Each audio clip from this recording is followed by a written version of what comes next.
Okay, so in this session, we talk about data science ethics and integrity and best practices. This is very important. This is something that we talked before about how you can collect the data, why data science is important, how you can collect it, how you can essentially learn this data, how you can predict these ones, and how you can communicate and visualize it to others.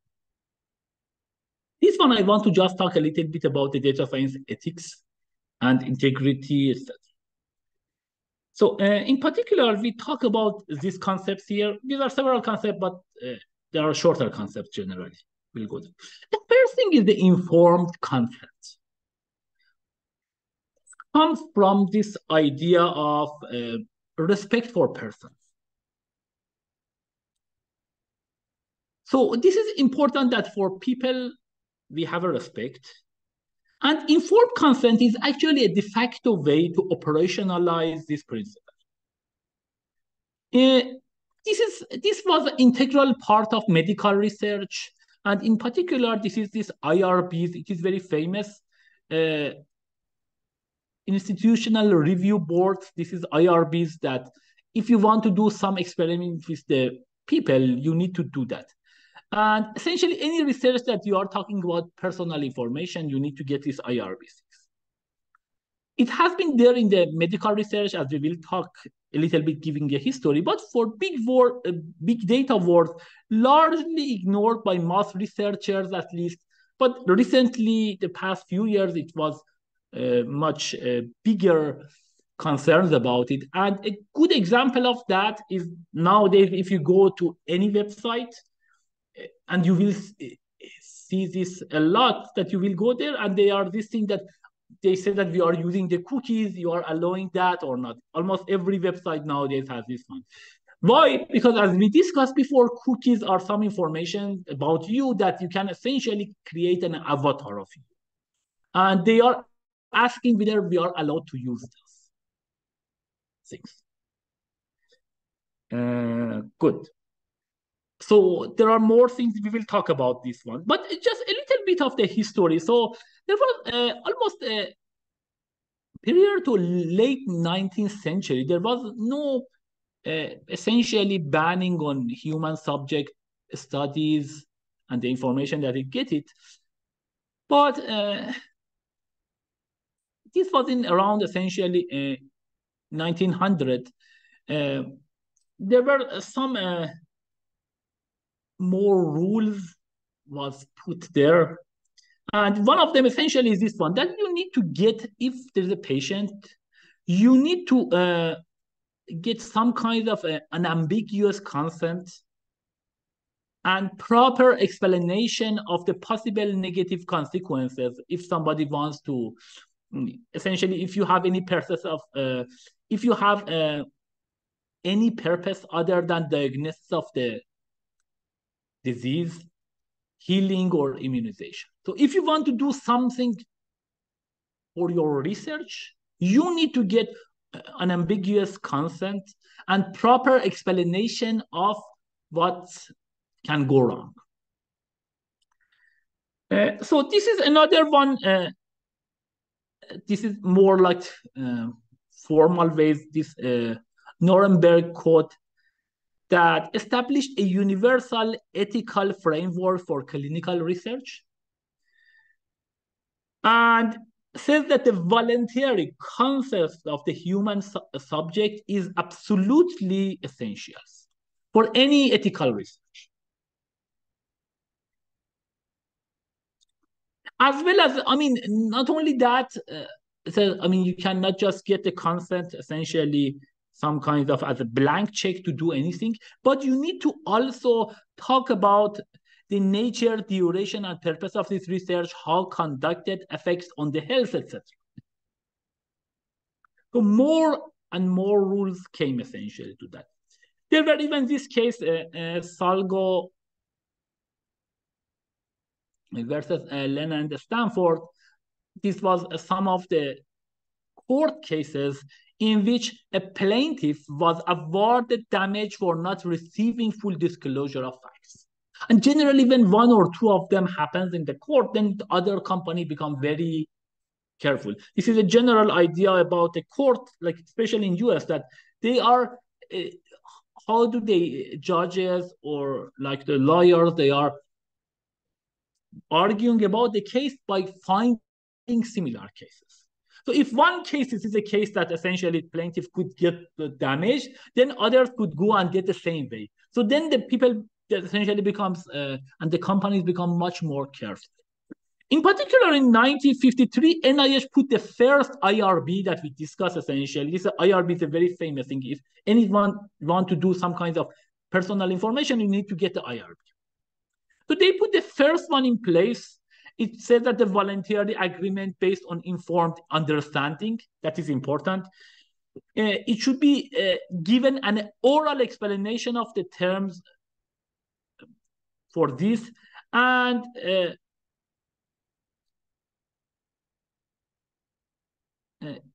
so this is also, I mean, it is only require the voluntary signed statement if the procedure involved unusual hazard.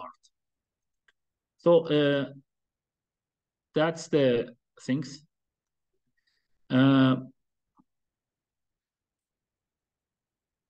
Good. So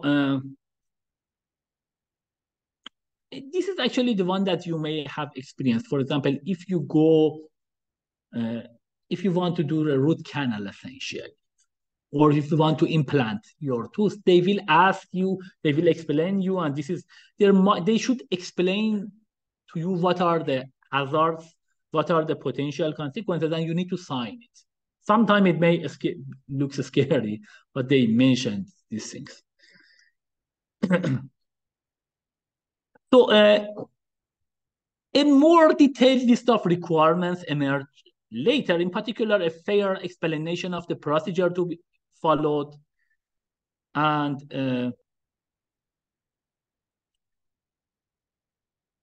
a description of the attendant discomforts or risk, a description of the benefit to be expected, a disclosure of appropriate alternative procedure that you can take it, an offer to answer any inquiries concerning the procedure, and an instruction that the subject is free to withdraw. This is also important, that you can withdraw your consent to discontinue participation at any time. So these are the things that they have essentially added to this. And these are, like you are seeing that for medical things, there are lots of such kind of essentially forms that you need to sign. Part of lots of these signs that, I mean, the forms that you need to sign when you go to doctors is because of these things.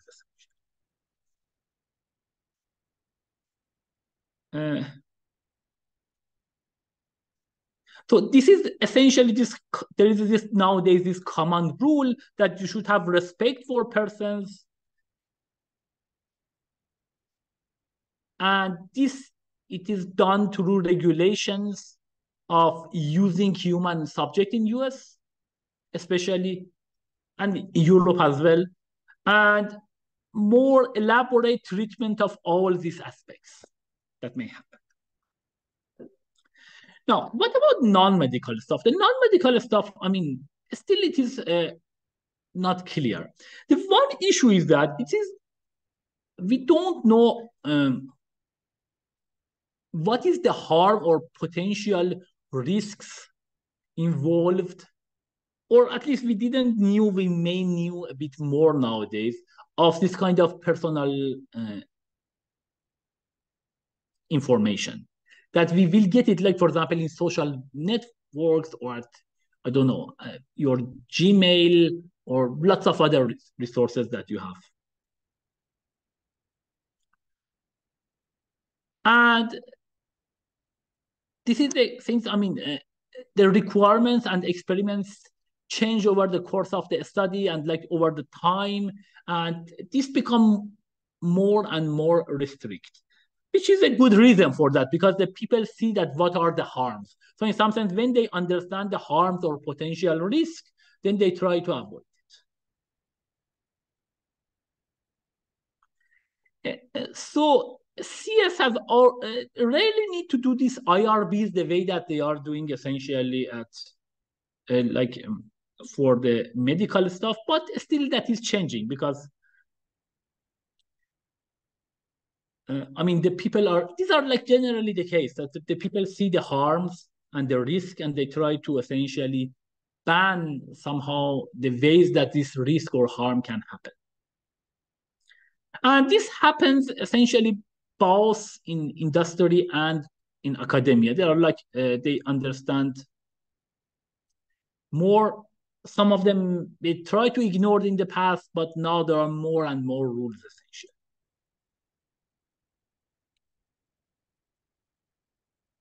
This is also one thing that makes it essentially much more complicated in the data world, big data uh, world.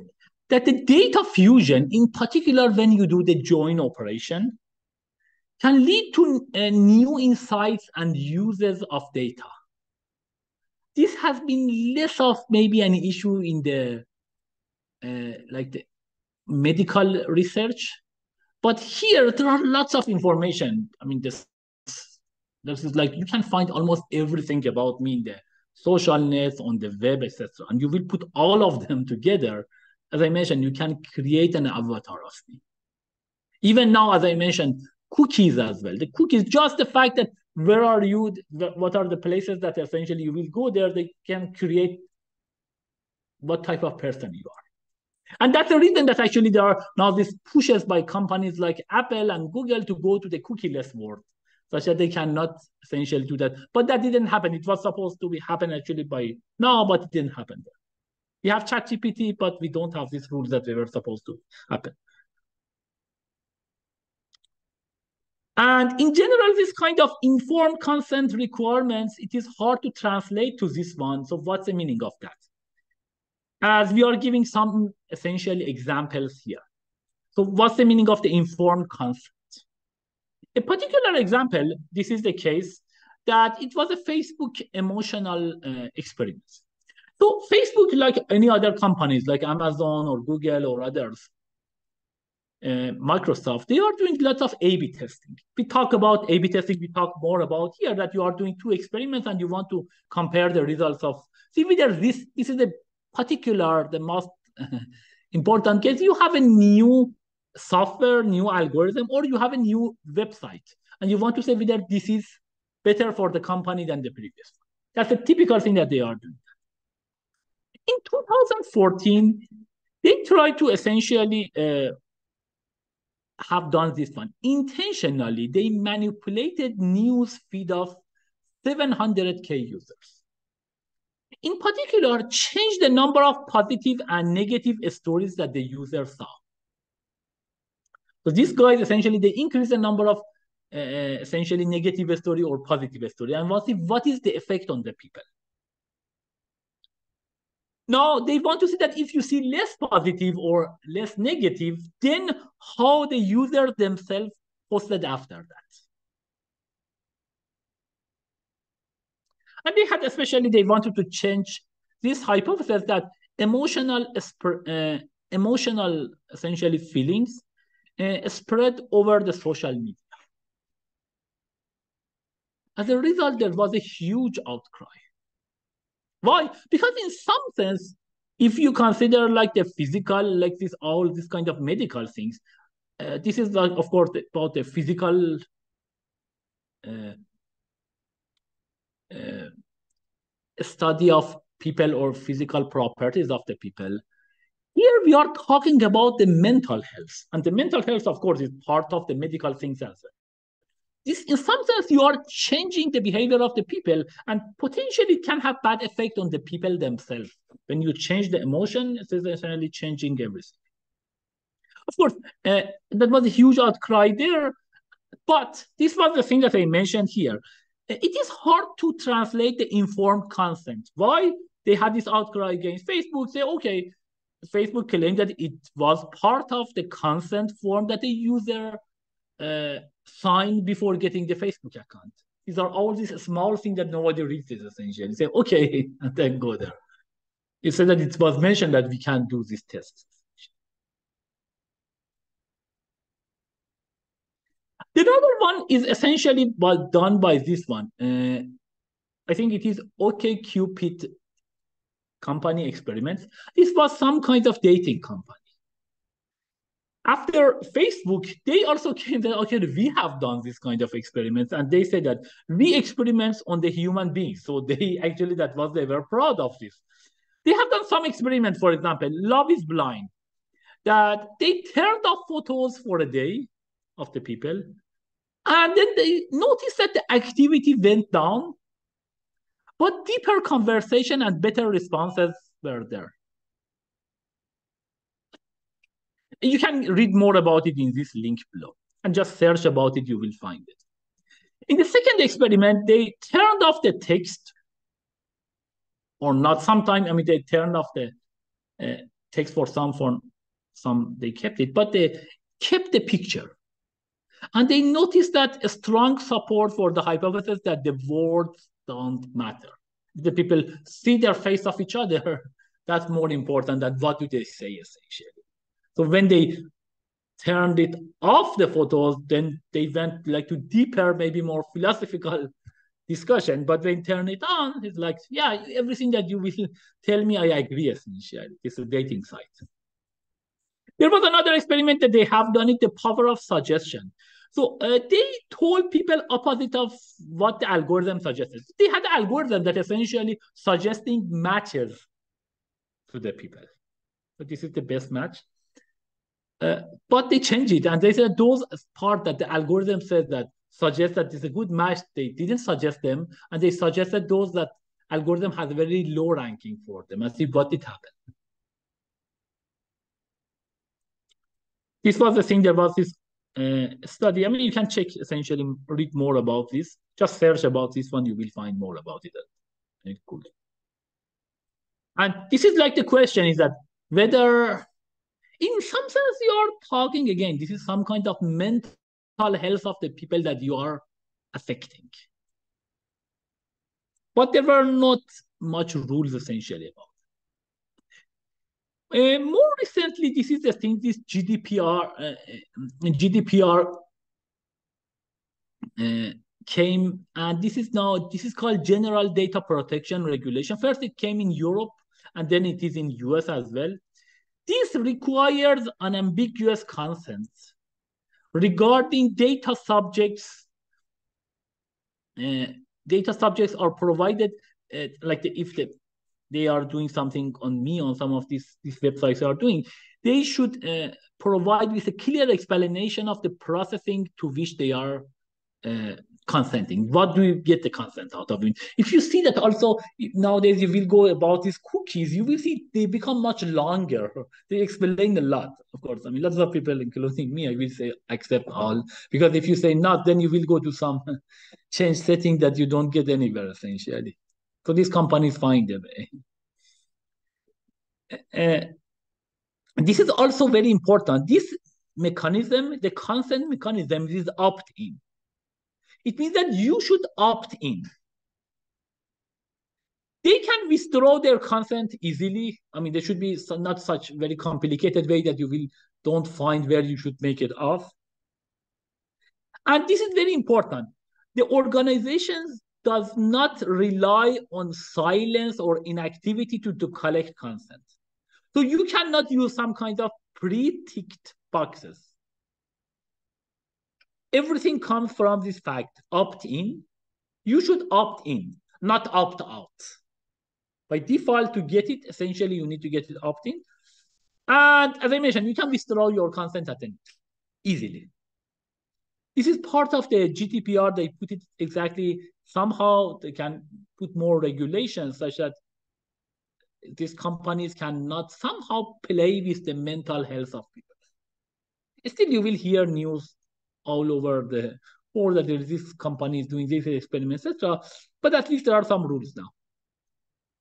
So that's about informed consent and respect for persons or for human beings. I mean, I don't know, for the animals, etc. There are some activists that they also talk about even that, but so far, essentially, we don't have even complete protections for human beings. Second thing is about the reproducibility. That's another thing which is very important about the ethics of data science. So the reproducibility is a challenge. What's the meaning of reproducibility? It means that if somebody so I run some experiments and I do some analysis and will get some results. The reproducibility means that if I give this data, my raw data to you or anyone else, they can run the similar analysis and get the same result that I got it. That is called reproducibility. And this is a big challenge. There are lots of essentially articles about this one. And these are like, for example, this Nature paper said that, so like how much we can rely on published data on potential drug targets.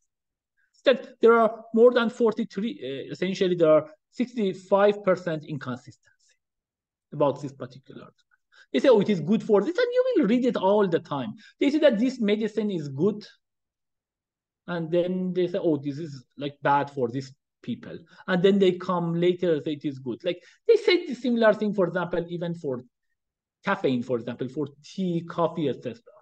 So it is good for you, then later you will say, oh, it is bad for you, then it is good for you. So there are lots of inconsistency. The same thing for the drugs, of course, because even tea and coffee, they may not get that much money comparing to other things that they can get it much more essentially, like this kind of medicine that they can get much more money out of it.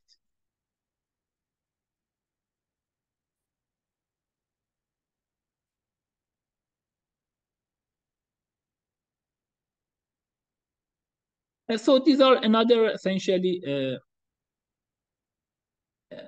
article, a call for transparent reporting to optimize the predictive value of preclinical search.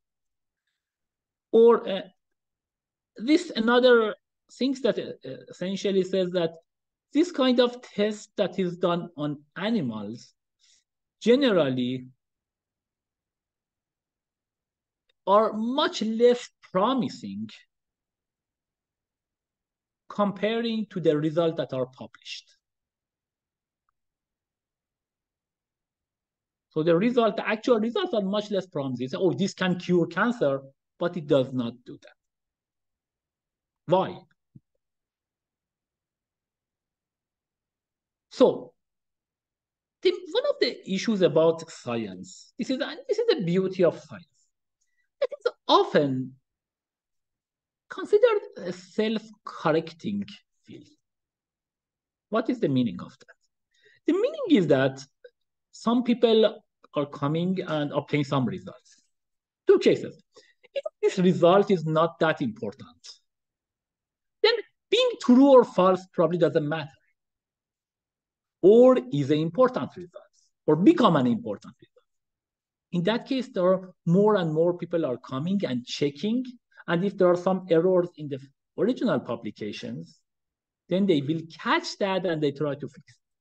So it is called self-correcting. And this self-correcting, the good thing is that principle essentially, or the science remains true over the long term.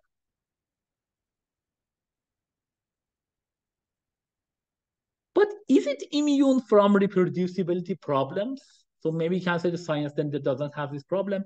It is not the case. So this reproducibility in some sense still is a very important one. Why? Because in the short or medium term, the people can short circuit it and they can get benefit out of it. At the same time, it may happen loss of time, money, careers, public confidence about a subject. And this, especially this reproducibility problem, is still the very important things in science. Again, long term, it can self-correct itself, but in short term, like the people can get career by lying, or at least misrepresenting the results. Or of course, if the people understand it, you can lose it. We will talk about that. So why is it the case? One of the most important things is that essentially we have a very hyper competitive field or environment for science. Why? Because historically there is a low funding essentially rates. Something like NSF or NIH, I think they have something like 20 or even like 10%, 5% of giving grants to a person. So it means that you may need to write 10 grants, 10 proposals for grants, and you get only one of them. Before some a little bit higher. Because there is, I mean, the people are competing for money. So, and this kind of grant review and promotion cases depend too much on high-profile publications.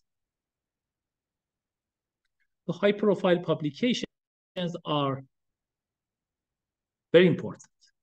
Now, what's the problem here? The issue is that it is difficult to publish negative findings. Instead, I found that this particular medicine does not work for cancer. The people don't care about it, okay? Or at least they are much less enthusiasm for that. They always want some kind of exciting news, positive news. So, and this is an incentive for people. They want to get funding, they can fund themselves, their salary, their students. So if they publish the negative result, then they don't get anything. They just all try to give a very bright picture, which might be not correct. At the same time, also the people find, I mean, there are so many papers that they want the people to the big picture. They want a novel approach. In this case, lots of the time, they are leaving out some necessary details of the experiments. Because maybe the details are not important. But of course, we have this thing that the details, essentially the devil is in details. So that's very important. But maybe, I mean, they have a limited thing for the science or others. You may publish essentially more the summary of their results, not all these experiments. And it's a positive thing, like somebody say, I cured the cancer. And again, another thing that is actually, you will see lots of this thing about this global warming. That it was the case, I mean, there were some evidences, but there were some emails from scientists that they mentioned, oh, this is, they found it, they said that they may not believe in that things, or they mentioned just too much about global warming. And that, of course, this is the lack of confidence, public confidence on the whole field. Another thing about the poor training, sometimes essentially they are doing this kind of like short-circuiting. They may not misrepresent it or don't present it correctly with all details, and especially reproducibility. Reproducibility generally is part of this game, that you can present the results much better than the one that exists by the tricks, essentially by cherry picking the results. As we will talk about it, it's called p-hacking. So this is one other issue, that generally there might be for this kind of experiments, there is a poor training, at least for some people. Maybe there is not inadequate experimental design. On inappropriate use of statistics, we will talk about p-hacking. That's one of the most important ones. Or incomplete reporting, as I mentioned. You say, oh, these are some details, there is no need to mention it. Because if I mention all the details, the people may not publish my work. So it is incomplete reporting of resources used or an unexpected variability in the resources. For example, if you run a t-test, or these are some things that we will talk more about them, essentially. T-test, Z-test, F-test, you are doing that. And you may not mention all these kind of resources and details. So coming back to reproducibility again, that was the definition. Starting from the same raw data, can we produce your analysis and obtain the same results? are something that is going and help us. Sometimes there is intentional, some are intentional. For example, if lack of training, this is like unintentional sometimes. But here, some of the things that is helped, one of the issues that reproducibility can be a problem if you run essentially a wrong program and you get a wrong result of it. This is less of a problem nowadays, especially because of this using of libraries. Because you don't implement everything nowadays. And this lots of these are packages that you are using it. And these packages generally are used by some companies. Lots of companies are using now open source packages, like for example in Python. And they are testing on their large user bases that they have. So if there is something wrong, they essentially get it in a hard way by saying that, oh, the company is losing money somewhere. So there was a bug in this package. They will mention it because they are using this kind of these open sources. They often report it because they get benefit out of it. So that's essentially, these are the packages that are written, tested a lot. So you are just putting them together. This is a less chance of this. And these standard practices that also help, like version control, for example. This helps a lot because one part of the error is that you may use some early version that was not correct. Version control helps. Another thing very important, unit testing. You should know about this. Several companies are now, they are if they ask you about Python, they have this unit test. That essentially when you write the program, then you need to say what are the tests that you will put it. You can just use the unit test. You can search more about it. You will not only you will put the program, but also you will mention the test and how was the result of the test. Such that if somebody else is coming, you say, oh, this has been checked maybe for this one, but maybe this corner case has not been tested. Also, another thing that helps essentially when you share and publish in GitHub, GitLab, and others. When you get this one and publish the results, some of the experiments, some of the test cases in general, the people can come and test it. So this actually helps everyone.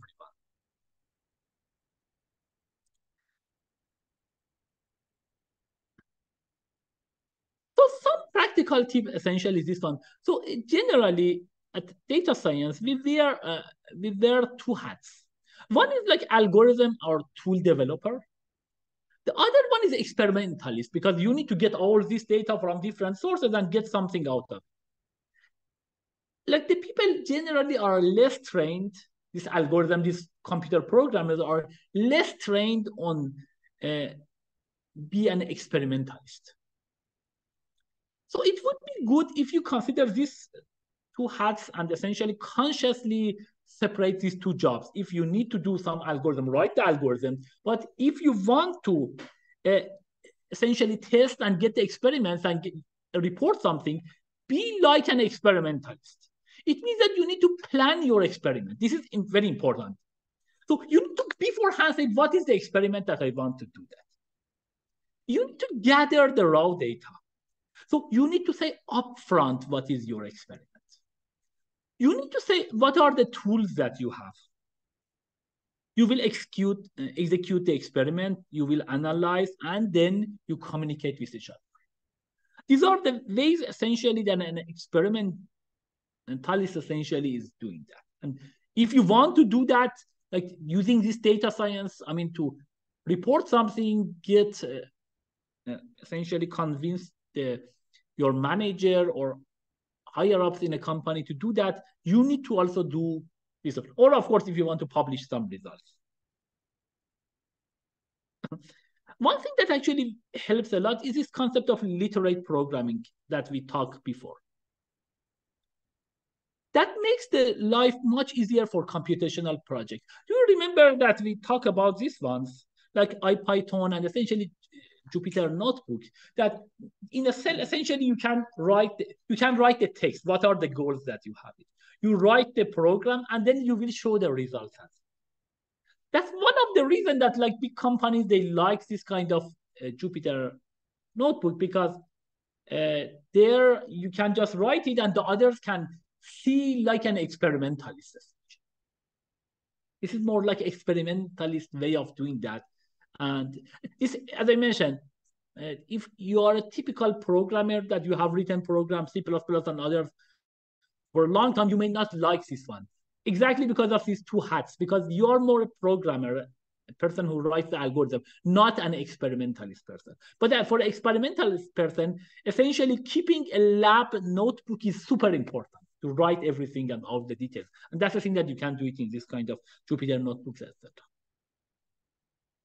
It is called literate programming. In general, I mean, to think like an experimentalist, you want to separate experiment from analysis. So what is the experiment? What is the analysis? And what is the communication that you are doing? So you want to store results of computations.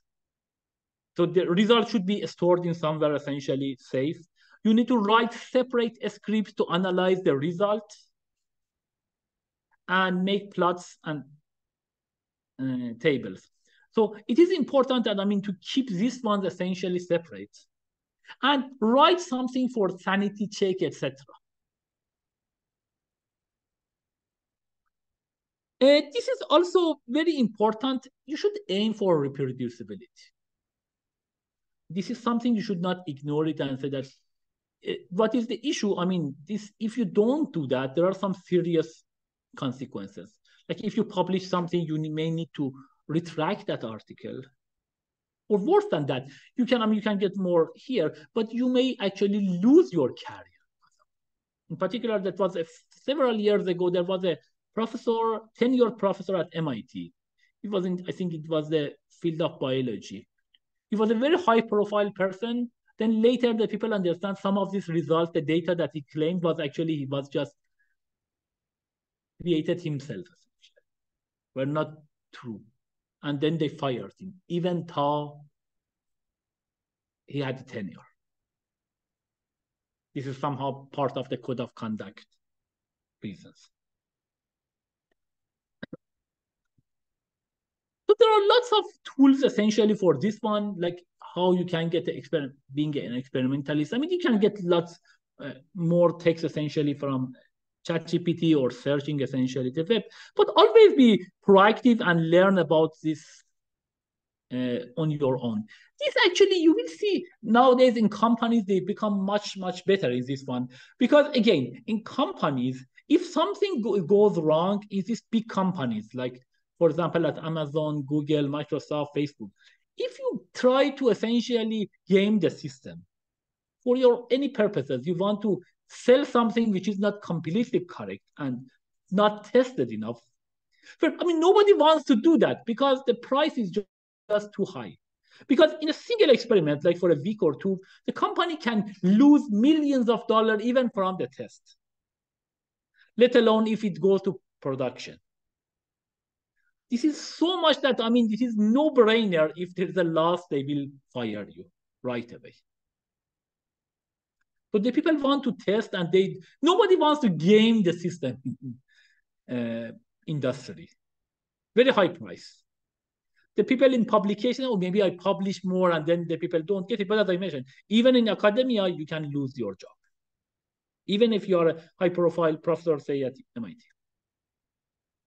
Another thing we want to talk about, p-value hacking. What is this p-value? I mean, we talk about A/B testing. And as I mentioned, there are a typical thing that this is a question that they will ask in almost in any interviews, any essentially, maybe startups are less interested in this, but any big company, a little big, they want to do A/B testing to get the result. Even for the startups, actually are important. A typical thing is that a website, a startup, a company has a new website, and you want to see whether this is better than the previous one or not. The people like it or not. Or you have a new algorithm. For example, this general ranking algorithm. Like, for example, you will go at Amazon, you want to do the shopping, or I don't know, Wayfair, Overstock, others essentially. All these online stores, they are suggesting some things to you. They want to see whether this new way of suggestion is better than the previous way or not. It means that this new algorithm is better than the previous one or not. So A/B testing is like super important. Data science, you cannot do it without it. a typical thing that we will do we will do this idea of null hypothesis. What is the null hypothesis? Is that I say that this website comparing to this previous website or this algorithm comparing to previous algorithm does not have any meaningful differences in terms of profit or in terms of traffic, etc. You generally want to reject null hypothesis. Null hypothesis is not correct. Null hypothesis means that you have not done anything, essentially. No actual things. That's the thing that you generally run that. Nowadays, in lots of these companies, actually, these are all automated. You will run it, and then they will compute some. There are, as I mentioned, there are different tests. You can read more about them, and you may have it in other courses. This is like something like t-test they are doing. Two different, like this website versus the previous website. Or some information that you have it. This is the z-test. This is some called f-test. This is for variance. But t-test, for example, it's called also a student test. It's very typical. And these are all automated. Generally, you get a p-value for that. And this is the typical thing that if it is one-sided error, you want to get the p-value be less than 5%, or in terms of probability, 0.05. It's a very typical thing. Everyone is using it. In particular, this is an interesting thing that was in this article. This is the American Statistical Association. They had an article on this one in which they cite question asked by George Cobb, was a professor emeritus of mathematics and statistics. He asked these questions. Is it the chicken egg problem? Why do so many colleges and grad schools teach, when you run this kind of p-test, these are a standard way that you will get this p-value, and then they say that the p equal to 0.05 is very important. Why? The answer is that because still lots of people in scientific community and journals use that. But then the question is, why so many people are like in scientific community and journal use p equal to 0.05? Why? Because that is taught in colleges. This is a chicken egg problem. It's an important thing. This is actually what is a p-value? I will define it more formally, and this is an important thing. But this is a cartoon essentially.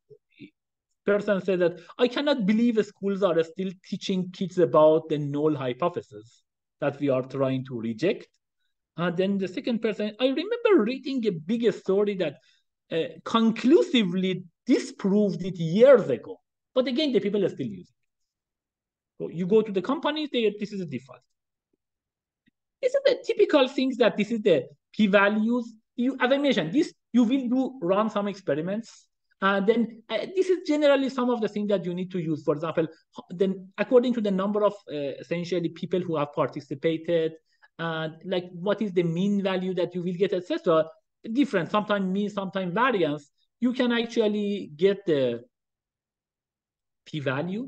And generally, it is the case that if it is up to 3%, it means it is highly significant. It means that if the p-value that you will get it and becomes this, it means that you should actually, this website is different from the previous one. It's much better. I mean, you can see better or worse because you can see the result. But the main thing that you care is whether it is different or not. And say it is quite different. Good or bad, but that gives you some good things. If it is between this essentially up to 5%, it is say significant, and above that, the people don't like it. Good. But what is p-value? Let's understand what is p-value. Informally, p-value is the probability under a specified statistical model. So you need to consider what is the model that you are using. You are using essentially a t-test, z-test, or other things. That essentially under this model is that a statistical summary of the data. For example, what is the meaning of a statistical summary? We talk about this. A summary can be just a sample mean between two groups, between the previous case. Like essentially, what is the probability of click in this new website versus previous website?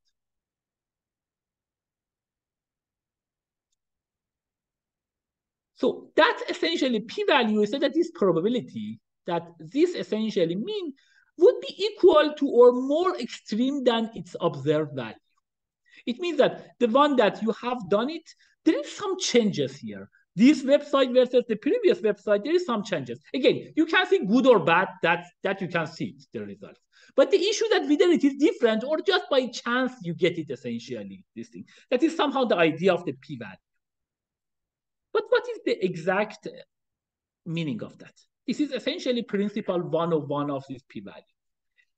P-value, so HA means a hypothesis that you want to do it. Typically null hypothesis that we are considering. P-value is not probability of hypothesis, like null hypothesis is true, getting the data this extreme, or getting this particular data that I got.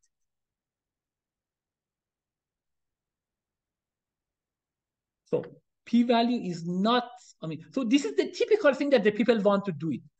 They want to test their hypothesis. Okay, the p-value that I will get it, for example, if it is p is equal to 0.5%, it means that 95% I am actually different from the previous one. It is not that. It does not say that this hypothesis, it said this is different means that the null hypothesis essentially, this was a rejecting hypothesis. It means that with 95%, it is correct. 5% of rejecting means 95% of correctness. This is the typical way that the people were getting it, and that's the issue. This is wrong. The actual thing is this one. The p-value says that what is the chance that the hypothesis is true getting data this extreme? And these are conditional expectations that we learned a lot about it early in these things. This comes from the Bayes rule. If you really want, so if you really cared about this one, you need to compute it essentially with some of the parameters that you may or may not have it. P-value does not give you these things. That what is the chance? So the people want to see what is the chance that the hypothesis is true. That it does not give it to you. That's the whole idea. If you really want to get it, you need to use it, the Bayes rule. What was the Bayes rule? The idea is that essentially, if you want to get the probability of BI essentially conditioned on A, you could get, so if you want, because you want to essentially change the conditional things, then you can essentially get it from some prior knowledge that you have. So just give an example. So this is, just some example here. So suppose that there is a 5% probability that a research hypothesis is really true. This is some prior knowledge that you know. So you conduct a test with 90% power. The power essentially generally comes from the traffic, like how many users you are sending it. A formal thing is, for example, this means that if there are true effects to be found in 100 different studies, with 90% power, only 95 out of 100 statistical tests will actually detect them. So if you put all your traffic, then you get it 100% power. But if you get half of the traffic, you get only 50% power. Then you compute and your p-value becomes 0.04. Good. But say essentially maybe say that 4% you are, this is the, so it means that essentially 96%, if you say wrongly, it means that the hypothesis is probably 90% is correct. However, that does not give it. To do it actually, you need to use this kind of Bayes rule from the previous page. This is the idea essentially. This, if you want to get this probability of hypothesis conditioned on data, this is the example that's prepared by Professor Amal Deshpande. That was some of the slides that we are using here. And essentially, this is the idea, the formula that I have mentioned, the probability that the hypothesis is correct. Then it turns out to be that you can compute it from the reverse way. What is the probability that data is, this data, I will get this extreme based on condition. So for example here, because it is 5% probability of correctness, and you get the 90% power, So the chance that you will see it, these things essentially, this one that we had it, the probability of a condition on BI times probability of BI would be this formula that we are talking about. 5% times essentially 0.9 because of the power. Then divided by 0.5 times, like essentially 5% that is correct. 95% essentially will be rejected. This one is the one that I'm using the p-value.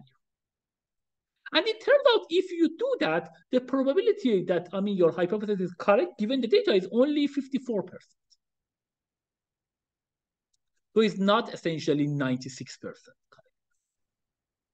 So in general, Bayesians are harder in terms of math and the data, but they are more powerful. This is one thing that you will see it in this a lot in the companies, that like if you want to do it a stronger analysis, you will do using the Bayesian.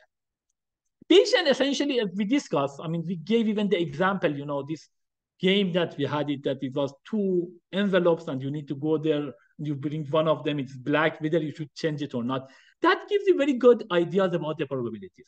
That is hard to do that generally in math, etc. The people are using more this kind of frequentist idea. The frequentist just run this one, get the data, and then based on that decide the things. But that does not give you the correct things essentially.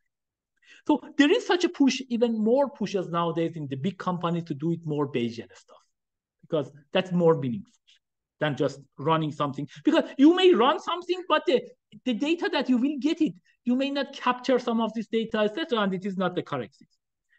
So these are some principles of using p-values. P-values do not measure the probability that a studied hypothesis is true, as we mentioned. This is the first one. Or the probability that the data were produced by random chance alone. That it does not give such a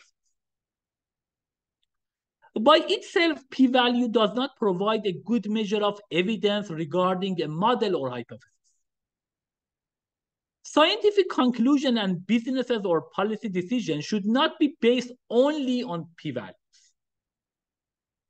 And proper inference requires full reporting and transparency. So essentially, if you use this kind of frequentist method to just compute the p-value and decide, oh, based on that, I want to do it, that they are doing in lots of companies, that is not correct. And they may result essentially wrong things. It is so much misconceptions about p-value. It is the people are just some tools that the people are using it to prove something is correct, etc. That there is actually a Wikipedia page about the misconceptions about p-values. And you can read this one from this slide. The p-value is not the probability of the null hypothesis is true or the probability that alternate hypothesis is false. It is not connected to either. The p-value is not probability of falsely rejecting the null hypothesis. Lots of other things. There is a Wikipedia page about it. The best thing that you should know about it as a data scientist that you took this class is this one. P-value is this. What is the chance that if the hypothesis is true, what is the chance that I get this data this extreme? And you cannot flip the conditionality. If you want to do that, the only way is to use the Bayesian rule. You need to have some other information, some other things, and then you write math essentially such that you can compute the actual probability.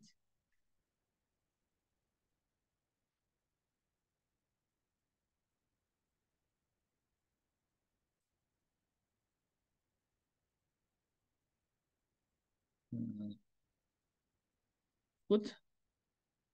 So there are other approaches as well, which are better than p-values.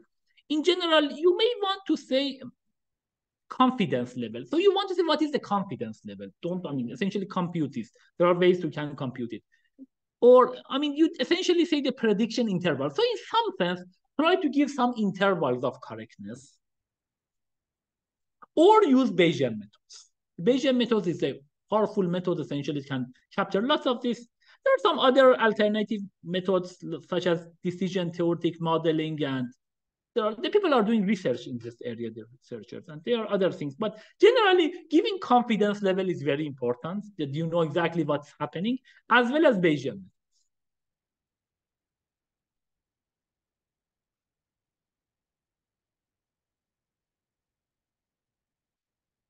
So this is kind of false positive thing. So false positive is easy. Well, essentially, you do a drug test and say this drug test is very good for cancer.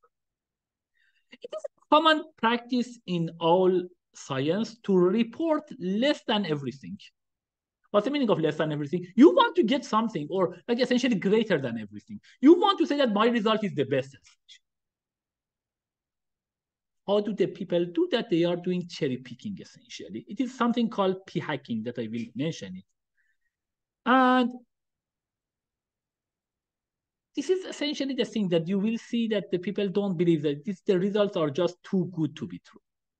These are some of the ways that the people are doing essentially p-hacking. So this is not only, there are two things. We mentioned that p-value by itself, if you do everything, doesn't mean anything. You need to do it the correct way using Bayesian or interval, like confidence interval. But worse than that, the people also come and hack this p-value. And they make it even worse than that. So these are some of the ways that they do it, but you should not do it. So you stop collecting data once P becomes to 0.5. There are lots of these companies. They have actually some kind of automatic way to compute p-value. You can write it essentially hardwire in the algorithm. When the p-value becomes this, stop getting the data. And say, oh, I got the data. Essentially, you are doing cherry picking. That's the whole idea. Another one, they may analyze many measures, but report only those with p-value less than 0.5. You may collect and analyze many conditions, but only report those with p-value less than 0.5, like essentially. Another one that actually you can read more about it. This is using covariates to get p less than 0.5.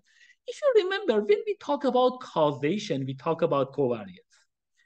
So covariates essentially is any variable that you consider during your analysis in addition to your variables of interest.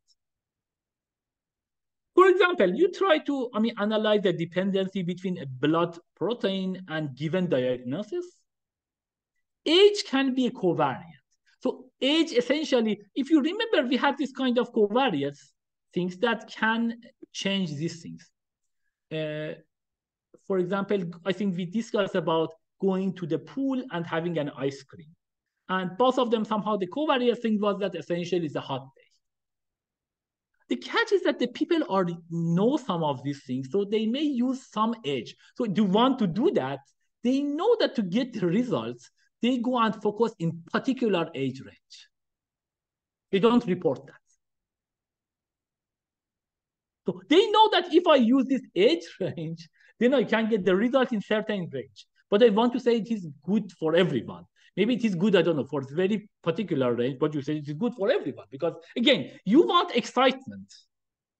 If you say this is between, I don't know, it is between 20 and 25, it works, and not others, it's not that exciting. So, okay, anyhow, this person is, what is the chances this person is sick?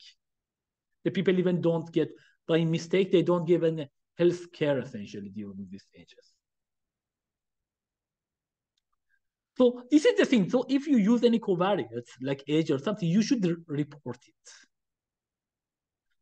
There are other things that you can do. You can exclude participants to get this. In some sense, this is the same thing as this one. You will stop at something means that you exclude the others.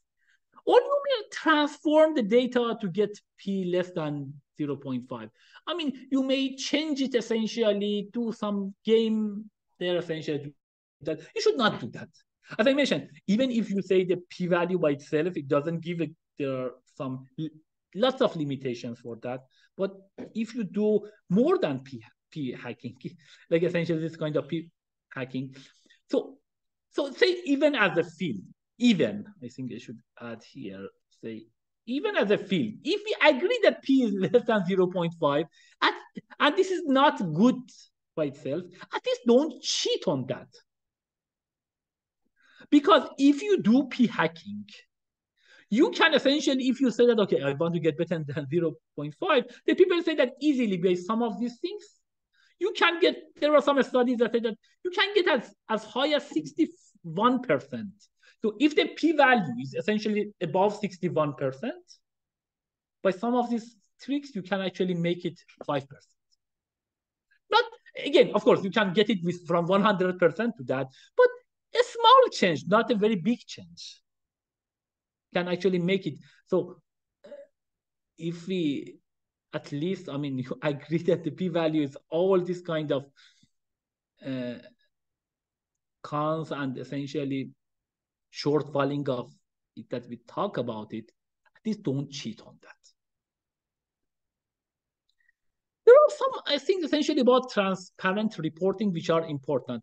So this is some thing that you want to make sure essentially everything is good. These are something that helps essentially about this, that does not happen, these things. So, and essentially this concept of reproducibility, etc., also it has an effect on them. So always report the sample size of determination. Get the number of samples greater than 20 in anything that you do. This is some number that they put it. List all your measures, list all your conditions. If you excluding, report without exclusion as well. So you may get essentially publish a paper in Science Nature with a shorter paper, but then have a paper on arXiv with a larger version to talk about this. If there are covariates, please report it. Say that, I mean, say if I use, so if you are using some kind of covariate like age or something, say that what happens if you don't consider age and you will run everything, then report the results. Essentially be transparent. Another thing, this is also about this kind of transparent reporting. And this is, again, important as an experimentalist, you should do that. This is important. This is first, have these 3 steps, try to do that. Do the disclosure. It means that you say transparency in the design that you want to have it. What is the experiment that you want to do it? Decide that beforehand, not changing after essentially get the data. So this is the experiment that I want to do it. This is the data that I will get it, and you should do it. You should have some documentation there. Then you should also have pre-registration, which is essentially means transparency in intention. Say, what do you want to say essentially? How do you collect the data? What is the goal that you want to show? You want to say this website is better than this or what? Don't change it in the middle. And of course, then have open data and materials and transparency in the analysis. Essentially, in this, I will say this step is more like lots of these steps. This solution 1, in some sense, is embedded here. Try to do that. Good. So that's this thing. So I wanted this on the data is like actually the short one. Let me cover that one. This is another thing, the data ownership. Who owns the data? Consider your biography is written by someone. Do you own it? Or no? Actually, the authors of that biography own it. Now, what about it becomes more challenging? What about if somebody take your photo? It can be in private areas or in the public areas. So then this is a question, essentially. This is my photo. Like if a person takes a photo of a person in a pool, maybe I don't like it, essentially. But at the same time, there was a public pool. So then this controversy happens. And then it becomes more essentially things about this whole concept of IP. You will hear a lot, intellectual property. That essentially these are the 3 important concepts of it. Copyright, patent versus trade secret. All of these are important. They have a bit different, like copyright versus patent versus trade secret. It's all talk about intellectual property, but are a bit different, and even the registration is different. So all of this about that, who owns the data. But there are some general, essentially, guidance that data collection and curation, as we talk, it takes a lot of effort. Even the government has published all of this data. Somebody go and gather this data and then essentially get this result and present it in a nice format and curate the data essentially. This one, that takes a thing. Generally, this consider asset, and the company who is doing that takes that asset essentially. If somebody doing crowdsourcing, like for example, this Rotten Tomato is the one that talks about the movies essentially. What are the movies essentially? Like the rating of each movie. That belongs to that facilitator. The company is doing that. In this case, Rotten Tomatoes. What about the personal data? Essentially videos of you walking around in a store. Generally, there should be some kind of written consent that who owns that. One thing that helps is this new regulation, especially in the GDPR, that helps in this case. Again, this technology, what is the one that who owns that? And it becomes still is not completely clear who owns it. And I mean, this is still something going on. Good.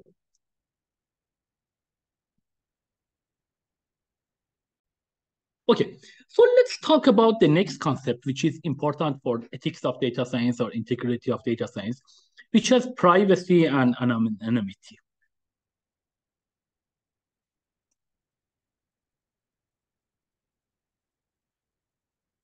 So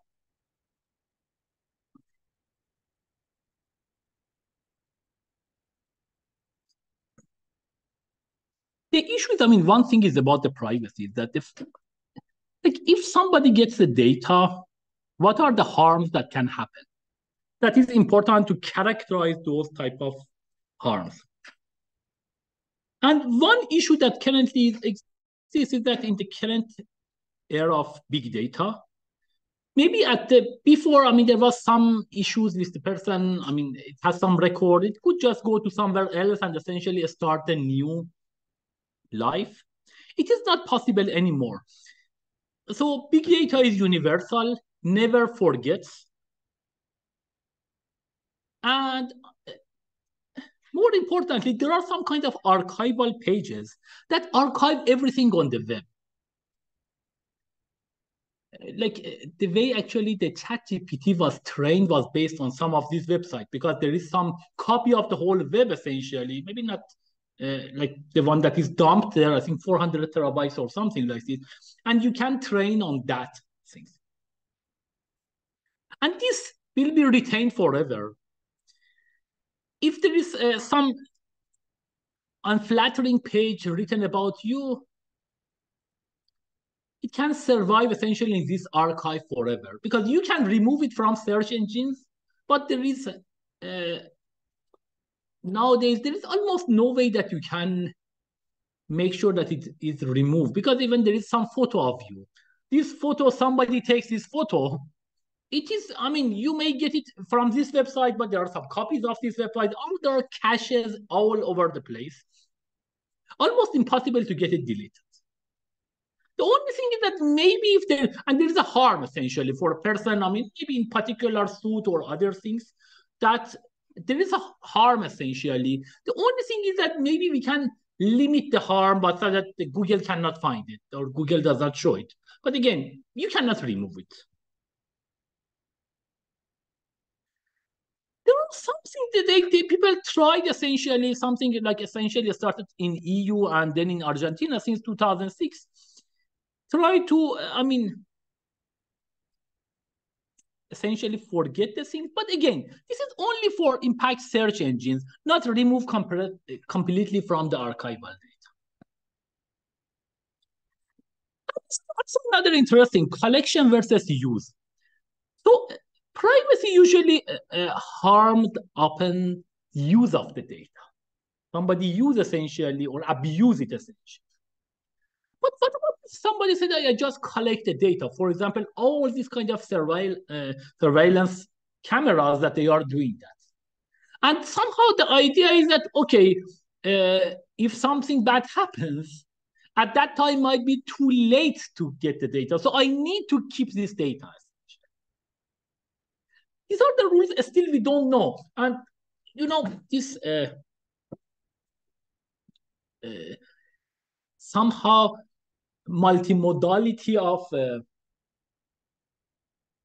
text versus image versus videos that you may see, for example, in new released software like Gemini. I think that's the one that is by Google recently. You can search about it. That was released recently. These are the ones that, I mean, they are using all this multimodality. And then this will be used. So these images and things, they will keep it And they may keep it as that we don't use it, but if we use it, if there is a use maybe later, then in that time, how can you prevent it even? Maybe you are not there even to prevent it. So these are all these issues we don't know, I think. The answer is not that clean, and the technology goes so fast that still we need to add a lot of these regulations. This is, of course, in top of the regulation that they are putting for AI in some sense. So it is or part of the regulation that they will put it for AI is to make sure that AI is limited, essentially. But in general, this is important. If you do something to data collections, especially about, personal or non-personal things, these are some of the things that you should be considered. You should always say, whether you should collect this data as like a surveillance or you should not collect this data because it's a private place. Who owns the data? Whose data cannot be shared? If I get the data, can I share it with someone else? What technology exists for collecting, storing, and managing data? Because you will put it on some cloud and then you may not own it because that cloud also has some replications and so on and so forth. Who knows what will happen? Whether you have the right even to put it on cloud. Lots of, for example, government data, you cannot put it actually on the cloud. Whose data can be traded or not be traded? So the people are just, you will see that, they all the time, lots of these advertisement companies, essentially, they are sharing the data about you, about the cookies and who are you, such that they can have a better avatar of you. Whether they are allowed to do that or not. Whether you can merge this data. Maybe these are two sorts of data. You should not merge it, because if you merge it, join it or something, then you get something, essentially, you understand, oh, this particular person has a cancer that maybe you should not release that information. And if sometimes you have some kind of biased data, should you ignore it? Should you essentially just remove it, or you can use some part of it? These are all data collection considerations. So these are like somehow ethics of the data. We don't know. There might be very limited rules, and the people are thinking about it. Fortunately or unfortunately, this, as I mentioned, this added more. The people maybe care nowadays more about the whole AI that essentially surpass humans. And they may have a less, now there was this kind of GDPR or others that they will consider, but now the problem actually is more serious than that these robots can be more essentially smarter than the people or become smarter than the people. And in that case, this is the whole humanity is in danger, let alone the data that they have it from me. Another thing I wanted to add here, this is interesting things about the debugging data science program. This is also important. So in the traditional debugging, what is that? You are writing a program, and then like you are writing with C++. You have some input or output, or you can write it essentially with Python. You have some mental model. So if the program does not work, what do you do? So that you know that this procedure should do that, this procedure should do that.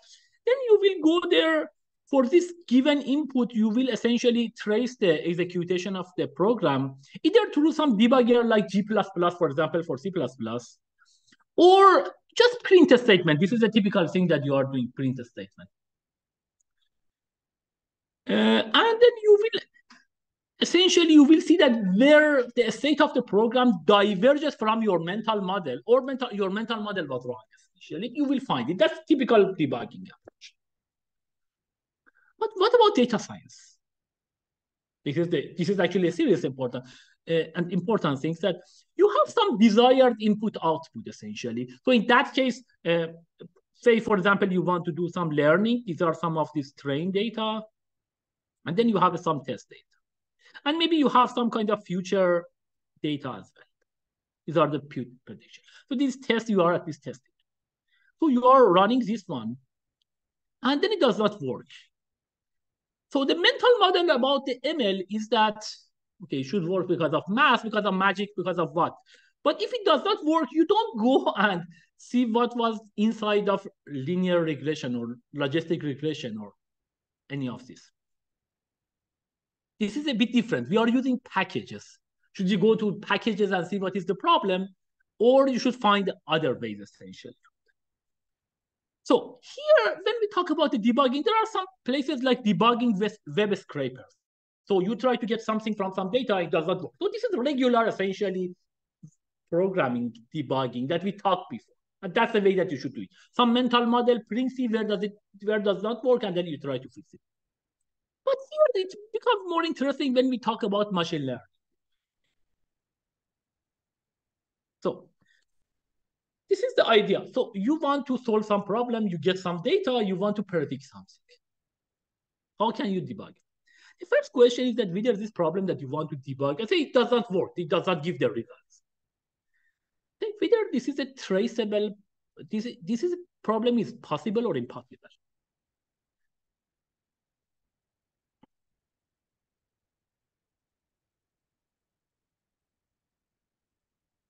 So there are lots of tasks that if you can predict them well, then you will be super happy. Actually, one of them that we have been very good at it, like this weather prediction became super good essentially. But the government generally spend a lot of money to create supercomputers, etc. And they are very good at weather prediction. It's a very complicated problem, but everyone gets a benefit. But another thing, there is what about a stock market? So for somebody said, okay, can you essentially do some kind of NLP processing that we talked about it before, and try to you can essentially predicting a stock market prices from Twitter. I mean, it's not Twitter anymore, X, or Threads, or other stuff.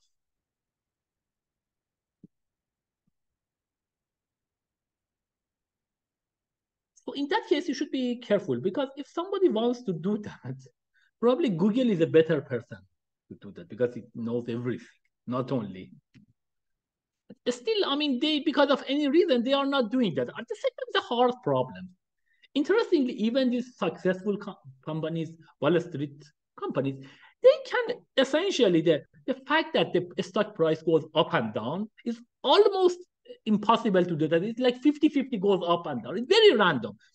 The best thing is that these companies that they can get it, maybe they can get it 52% up. They can a little bit, they can do it better than random, a little bit, not. That's the only thing that they can do actually. And how do they get the money? They get the money because of the volume of investment. If they go instead of 15, instead of 51%, then there is some kind of, that 1% is the one that gives them essentially some benefit.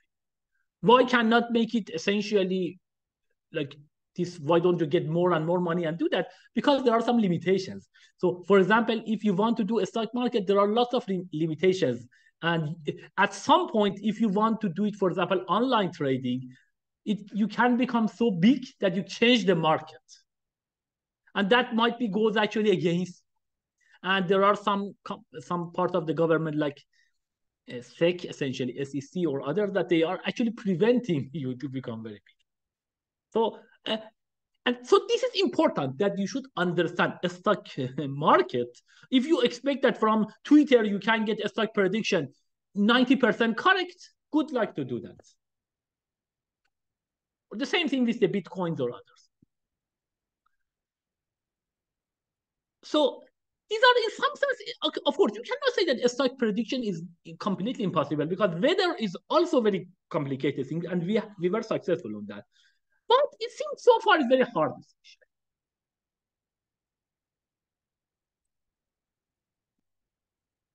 The other thing that can be actually helpful for you is that, I mean, the same mental model that we talk about it, you can create these things also, the mental model essentially, for whether you can predict something program well or not. In some sense, is so the idea is that can you solve the problem manually? Interestingly, again, this lots of Wall Street company, they are hiring the best people in math, computer science, physics, especially. These are the people who are going, and they try to find some trends. These trends, lots of them are done manually. I don't say necessarily just by hand. You may write some programs to find some kind of patterns and you do that. So it still involves programming. But see, okay, if I find this pattern, can I get that this result is good or not? This is one way of debugging, essentially.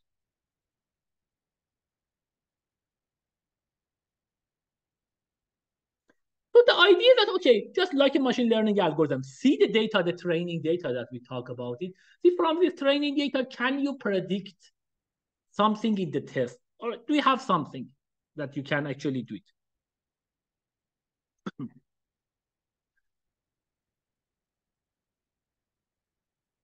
So this is like this concept that exists that essentially machine learning is superhuman. This is actually the question that I don't have the answer, or maybe at least from the past year, my view has been changed. Maybe it is superhuman, but at least not in every aspect. That I can say so far. So this is, I mean, generally, you cannot say ML is good in everything or AI is good in everything. uh, or like essentially, you cannot say that this kind of ML algorithm outperform human experts on all the tasks. Again, it may change in the 5 years, but for now, maybe it's still not the case. So the real benefit of machine learning actually doesn't come from superhuman aspect, because it can actually scale up the expert level performance extremely quickly. What's the meaning of that? It means that if you want to do it by hand or manually, it is very essentially hard, time consuming, etc. But still, I mean, if you see the whole thing, you go there, you should be able to see that. In lots, I will say, I don't say lots of the tasks, but say most tasks. So the aspect is that it should be somehow predictable that you do something. And so if you go by hand,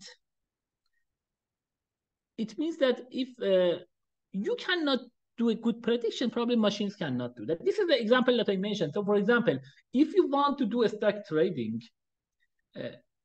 like these companies that you will consider this,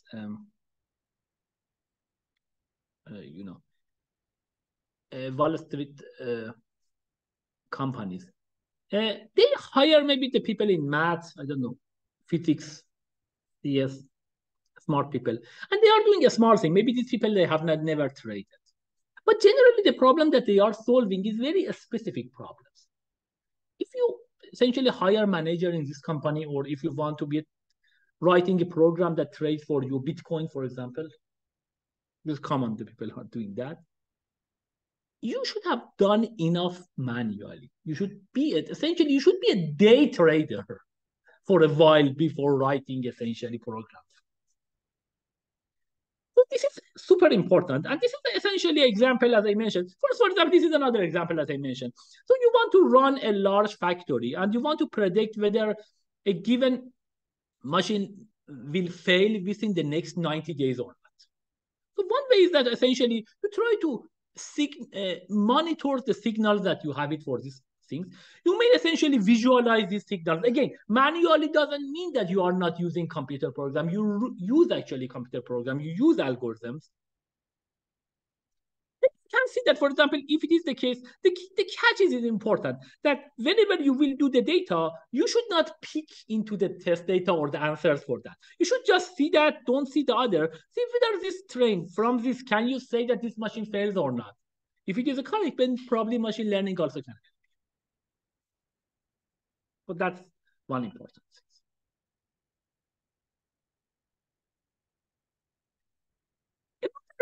Issue is that, I mean, sometimes you want to do essentially some kind of impossible problems. So you will say that, okay, this is the case, I cannot solve the problem. For example, a stock market. Should you say, I cannot do anything? Or maybe say, okay, now I know that the people can get it like maybe 52% correct, like with the probability 52% correct versus 50-50. Maybe I can actually somehow change my objective. Don't ask to be 95% correct. Just 52% correct, or beat them maybe 53% correct. That's a much reasonable thing. So for impossible problem that you have some evidence, it is generally good to somehow say this is a problem. I mean, at least so far nobody has solved it. You can do two things. You can change the input, the features that you are considering it, or change the output, the problem definition. So one thing essentially is that impossible, you couldn't do it if there are some other people could do it. So in the input means that generally there are this again misconception that neural nets can solve everything. Neural nets can solve everything if you have enough data. If you don't have enough data, they cannot solve everything. So they are not much better than, as I mentioned, XGBoost or LightGBM. These are the very good ones that you can do. If you cannot get it, this one, maybe some of this information, more features you need to know. For example, for the stock market, maybe just the price is not enough for the trade. You need to know volume of this trade as well, or other features that you can add it such that you can predict better. So then it would be good to get essentially more input. So it is to see what are the new features that you can add it, and that essentially you can do it again manually or in some sense to check what are the things that other things that if you see it, if you day trade, then it can help you to do a better profit. Then maybe you will add them. That's one. The other one is get advice from the domain experts. That's actually a typical thing that lots of these companies are doing. These companies, they are just hiring people from each other because these people have essentially the other company X. Like for example, lots of people in OpenAI company, they were actually at Google before. They just hire each other's people because they have the knowledge, they are experts, and they can help them to solve some impossible problem.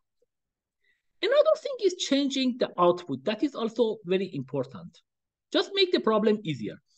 A good example for this one is this kind of problem that is called multi-arm bandit. So this is, you can have actually a class on them, and this would be part of a machine learning algorithms or machine ML class. But generally, these multi-arm bandits, these are used for reinforcement learning. So an example of this, it might be like this, that you try to, for example,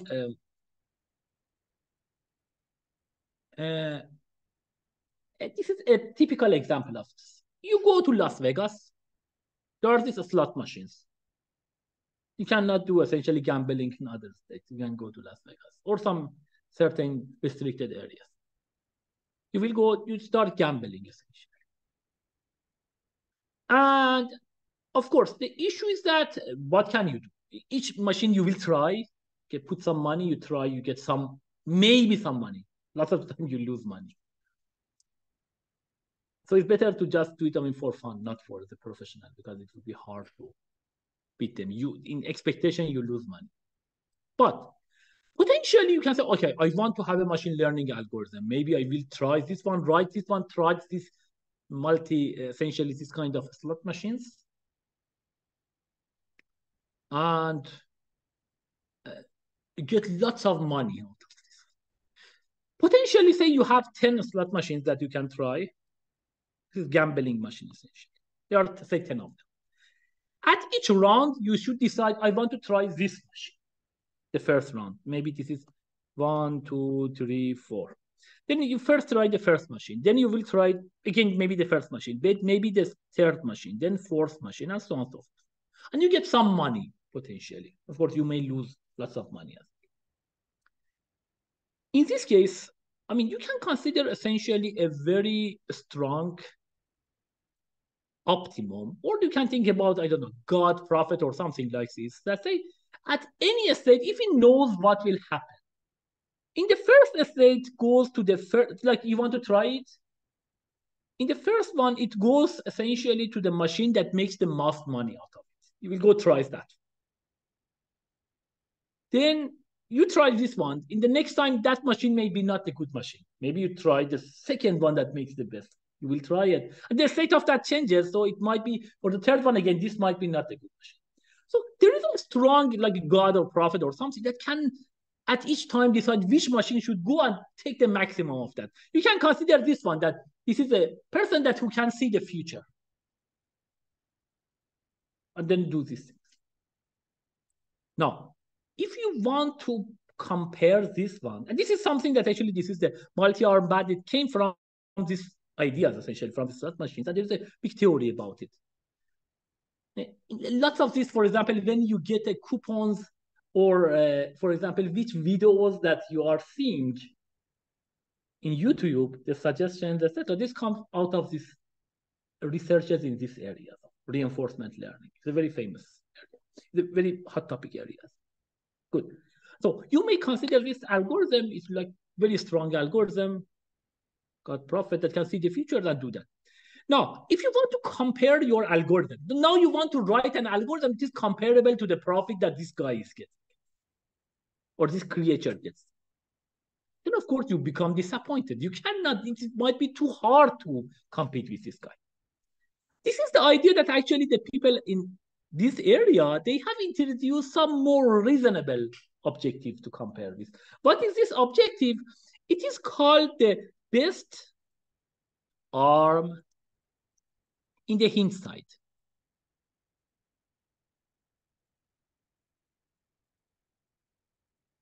What's the meaning of that, the best arm in the hindsight? It means that, okay, I cannot compare with this one, but I can compare with another thing. Say, I will say if each of this machine, I will try 100 times, how much do I get it?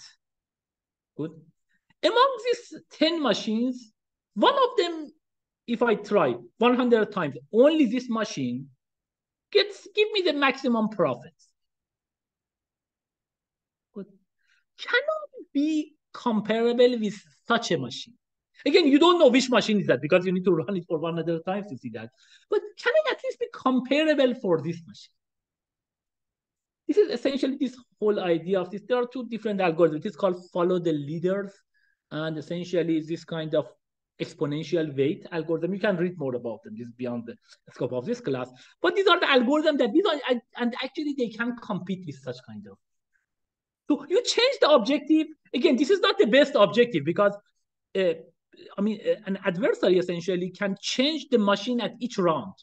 I'm saying that I want to run it 100. I just run all the time with one machine. One of these machines gives me the best things. I want to be comparable with that best of this machine.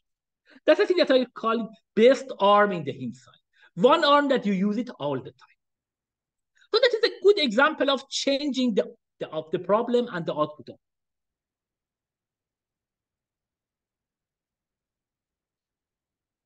Good. Now, let's go even more than that. Say this is the sum of this. You change it and you get it. So sometimes it might be the case that it's good news. You see that, okay, the other companies, they have done it, and you have the tools, you have the features. Maybe, the others have done it. This problem is solvable, but you solve it and you don't get a good result. What you should do, again, this one idea, if it's a naive way, maybe my algorithm is wrong. If I have done linear regression, I should do it essentially, I don't know, XGBoost, or maybe I should do it, this is a typical thing, maybe I should use a neural net essentially. This is the typical thing that you will see even in companies. These are exactly the things. Whenever it does not work, it's not because of, mainly not because of your algorithm, the linear regression versus XGBoost or others. Maybe, almost even all of this algorithm are already good enough. Maybe they get it like 95% correct if it is the case. XGBoost, you will get 97%. Only a little bit more essentially. Some cases maybe a bit more, but it is typically the case. Typically, it's not because of the algorithm or data or others. You need to understand what is the problem. So this is also interesting. Some of this essentially comes because of bias or variance. So what is the bias? The bias is that maybe this data that you have it, if you have a bias, there are some features that you are using it. This feature essentially are somehow biased in a sense that, what's the meaning of bias? It means that you should add diversity. That's generally the one that comes against bias. It's the diversity. It means that these features are not diverse enough to capture the issue. So for example, you get both training and testing. They are actually converging in terms of the error, but not the desired performance that some other companies are doing. In this case, it means that there are some kinds of bias. It means that more features. Sometimes another thing that happens, this is the training versus testing. You will do that and you will see, oh, this is in the training, it is doing good, but in testing, it is bad, and they don't converge. The problem here, generally, it is because of the variance, high variance. What can you do? One thing that actually you can do, it is a reverse of that. The one important thing, add more data.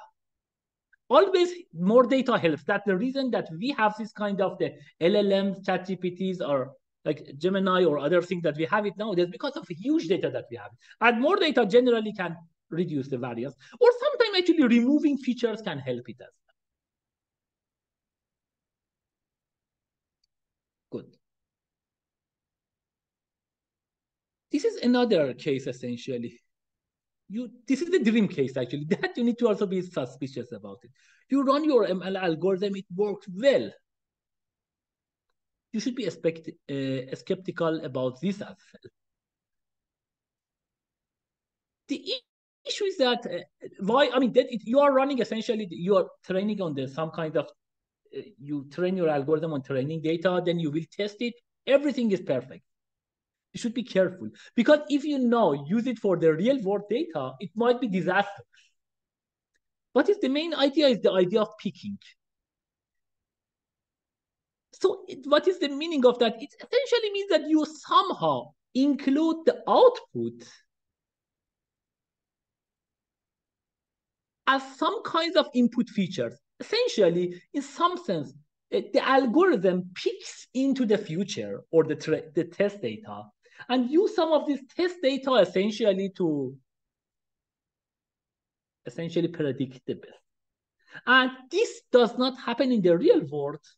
So, for example, this is a typical thing that happened to me that, for example, for stock trading, it was the case that, I mean, I was training, say, based on the past 30 days. Then one thing that happens, I was not careful. In this algorithm, when I was running, I tried to do the test data, but in the test data was also included in this 30 days. You see, you may not expect that, like you're running based on 30 days. One of these data, by mistake, one of these test data that you want to test it, also it was included in the training data. Explicitly or implicitly. But the result was very good. So essentially each day you could get 5% essentially like profit. It's huge essentially. So then you should be suspicious essentially. So if it is too good, you need to be also careful to make sure that essentially you have not somehow this peaking or into some of this test data should not be inside the training, or the output should be not somehow, output of the test data should not be used as some kind of features. Again, you should try to solve by hand, see what is the issue and why this algorithm is doing better than that. And try to interpret it, but essentially continue if still you couldn't find, that could continue being skeptical. That's actually the thing, because sometimes it's too good to be true. Something like for a stock market, you get it very good gain, then you know something is wrong.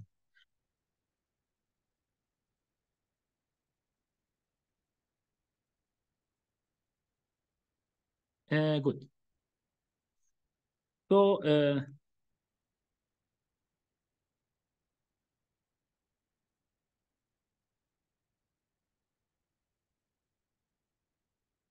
good. So that's the thing that we talk about. This is another few things that I want to just mention. Algorithmic fairness. This is actually becomes very important. This kind of fairness in algorithm, especially in AI. Generally, it means that a decision must be independent of a protected attribute. What is a protected attribute?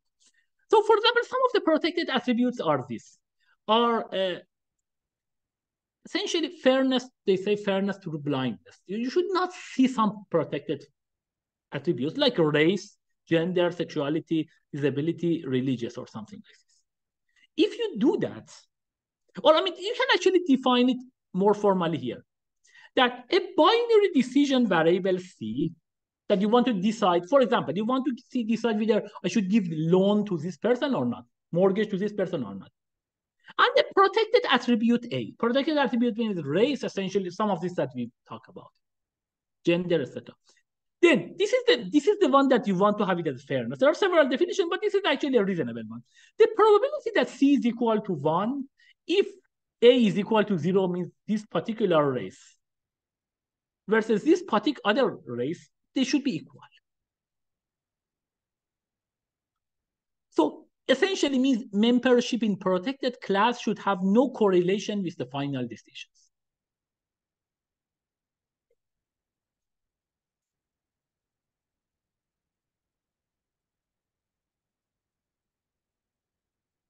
So this is very important. This is, unfortunately, it is not an easy problem to solve. If there is some kind of bias in the training data, this algorithm actually will pick it up. Lots of this algorithm will find, and then based on that, they are doing.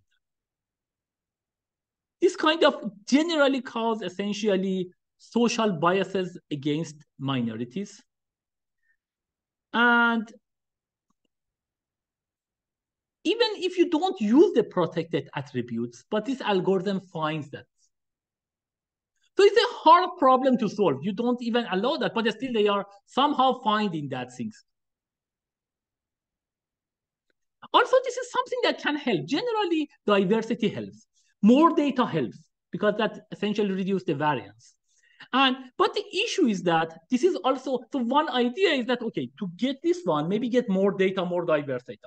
But the issue is that sometimes if you consider two race, this algorithm might be very good for this particular race.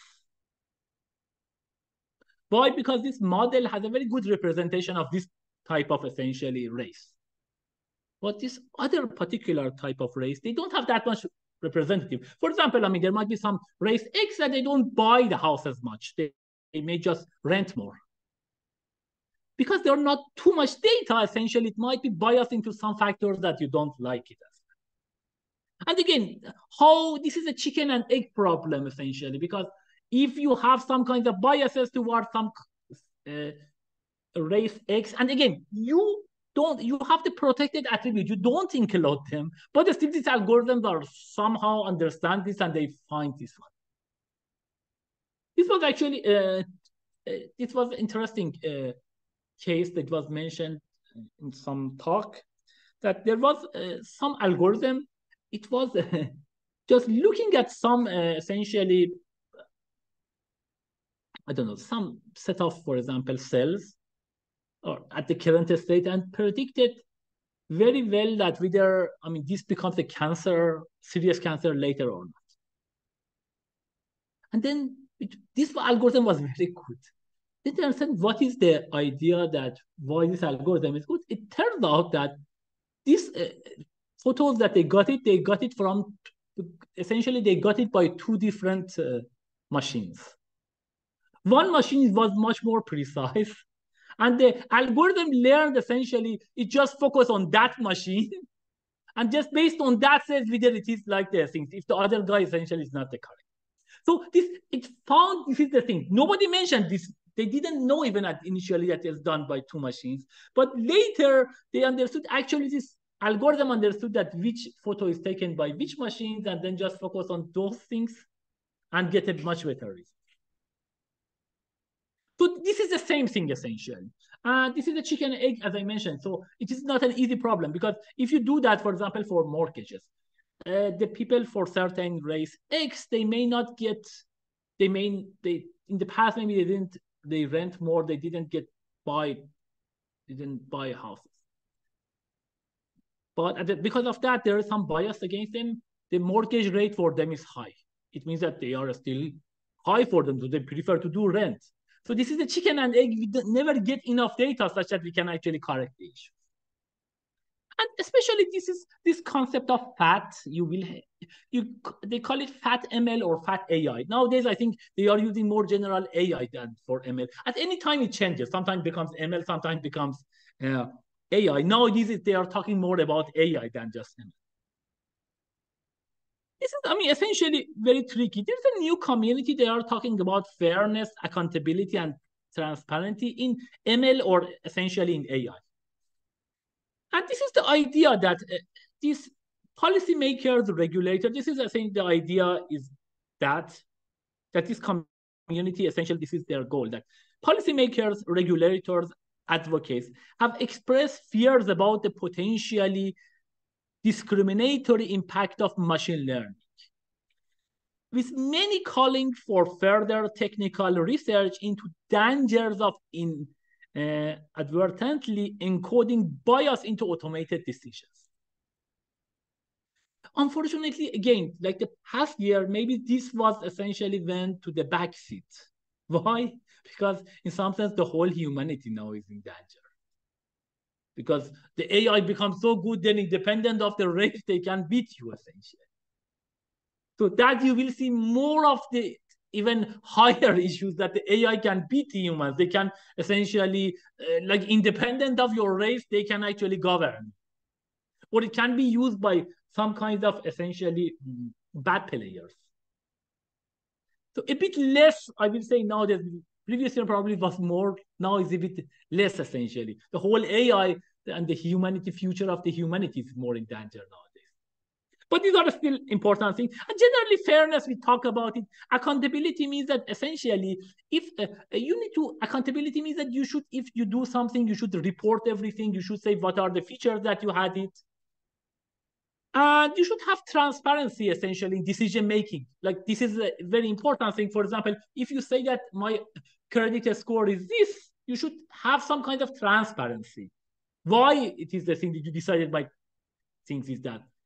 Or how did you decide from even my credit score that you don't decide to give me essentially the loan? So these are like fairness. We talk. Accountability means more essentially reporting what are the criteria, such that the people know essentially what are these. You will see some of that, for example, for credit score. Nowadays, lots of websites, lots of banks actually, they are providing some link to go for the credit score and check it.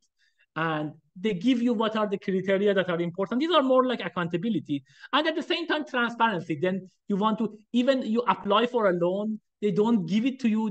They are forced to, or they are by law, they need to send a letter saying, explain why they didn't give it to you. There are some resources on that. You can read more about them. And in particularly, one thing which is very super important, this concept of interpretability or explainability. Can you explain the result of a ML model? So this is interesting. So some models like decision trees are very good, or some versions of the decision trees in general, like, and they're like random forest, and others like linear regression is also good. XGBoost is good. Light GBM is good. In particular, this is something that is very helpful here, is this kind of Shapley value. Just search this one. That is some kind of global thing that says that what is the importance of each feature.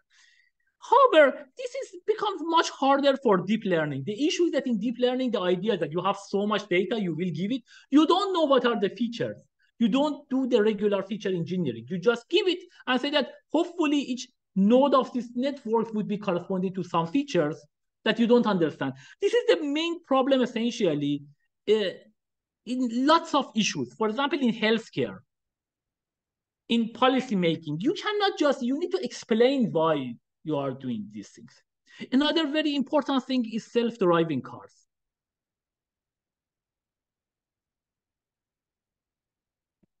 The issue is that this, for example, is essentially is a health issue as well. In the self-driving car, one of the issues that actually this deep learning thing, they have lots of data. You can get very good things, but the issue is that there is, I don't know, maybe 0.01% that they have some fatal crashes. But we cannot explain that why these things happen. You can use the regular, I mean, essentially, this is the thing. There are so many features. It is hard to combine all of them. You may use some kinds of deep net and then work lots of the time. And this happened actually for me. These are lots of, nowadays, almost all cars, they have some version of, they call it automatic cruise control or something like that, that you can essentially increase the speed and decrease and then see that and do some of this. This happened to my car. And then this is, the car is going, I mean, like relatively new car. And then some places it works lots of the time. One time it is the case, oh, I'm doing this. What is happening that I'm almost essentially crashing with the new car. And this is like, say, for example, if the car is Honda Odyssey, it's like a regular, it's a reasonable car. It has the thing. They have tested that, but there are some cases that say, and my wife say, okay, what is happening? Why we are essentially doing that? Why are you doing this? I didn't drive. I just asked this car to drive, and then it makes a mistake essentially. And it is very hard to, I mean, good luck, you will go to your dealer, see this is a problem. How you can explain that this is a problem? So there was this case and it was didn't do the brake and actually it accelerated. It was, if I didn't put the brake, then it was interesting. Even in that case, it tells me it is brake, you should do brake, but the car still accelerates. But it's very hard, essentially. The same thing as I mentioned. For example, your credit score is low. At least they try to make it much better nowadays. But it still is hard. Why my credit score, I don't know. 700, not 800, or not, why 800, not 820, for example. There are some essentially proposals. I mean, so this is always, this is a trade-off.